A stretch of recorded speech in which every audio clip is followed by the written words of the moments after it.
Hello.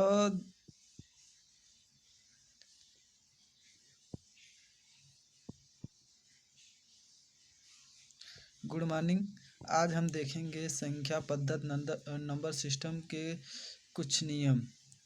ठीक, जैसे भाज्य की जांच करना, ये सब देखेंगे। ठीक है। दो से भाज्य संख्याएं। संख्या का इकाई अंक अगर शून्य हो या सम संख्या हो तो वह दो से भाज्य होता है। एग्जाम्पल के लिए ये देख लीजिए।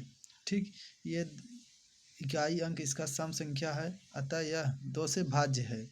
आगे देखते हैं। चार से भाज्य संख्याएं। संख्या को दो अंक अगर चार से विभाज्य हो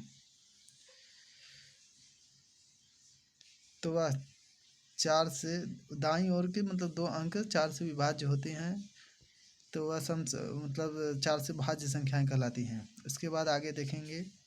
आठ से भाज्य संख्याएं।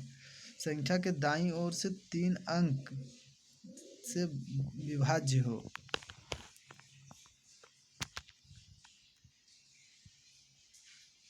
तीन अंक अगर विभाज्य होता है दाईं ओर से तो वह आठ से भाज्य संख्याएं होती हैं। एग्जाम्पल के लिए ये देख लो, 840 आठ से भाज्य संख्या है। इसके बाद आगे तीन से भाज्य संख्याएं कैसे ज्ञात करते हैं। संख्याओं का योग लेते हैं, योग लेने के बाद तीन से विभाजित करते हैं। अगर पूर्णतः विभाजित हो गई तो वह तीन से भाज्य संख्याएं हैं। सेम टू सेम नौ से भाज्य संख्याएं ऐसे ही निकालते हैं। जैसे संख्याओं का योग निकालते हैं, उसे नौ से भाज्य देते हैं। अगर यह भाग चला गया तो वह नौ से भाज्य संख्या है।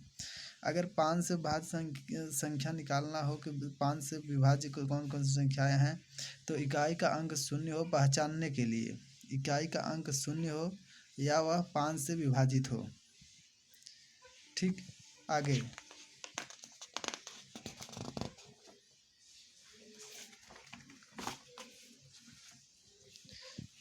आगे हम देखेंगे। छः से भाज्य संख्याएं। छः से भाज्य संख्याएं मतलब छः का गुणनखंड दो तीन होता है। दो और तीन से जो संख्याएं पूर्णतः विभाज्य हों वह छः से विभाज्य होते हैं। ठीक है, आगे देखते हैं। ये इम्पॉर्टेंट है। सात से विभाज्य संख्याएं।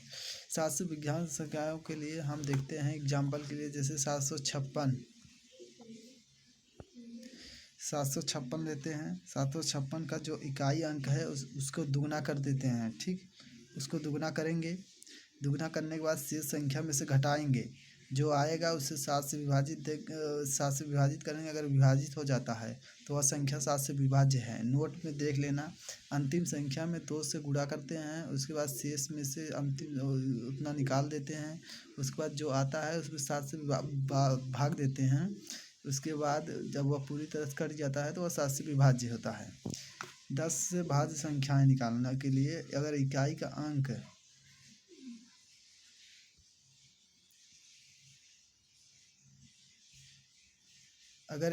अंक शून्य हो तो वह 10 से विभाज्य संख्याएं होती हैं। ठीक है। अगर 11 से विभाज्य संख्या निकालना हो तो सम संख्याओं का योग और विषम संख्याओं का योग, मतलब सम संख्या के स्थान पर योग और विषम संख्या के स्थान पर योग का अंतर शून्य हो या 11 से विभाज्य हो तो 11 से भाज्य संख्याएं कहलाती हैं।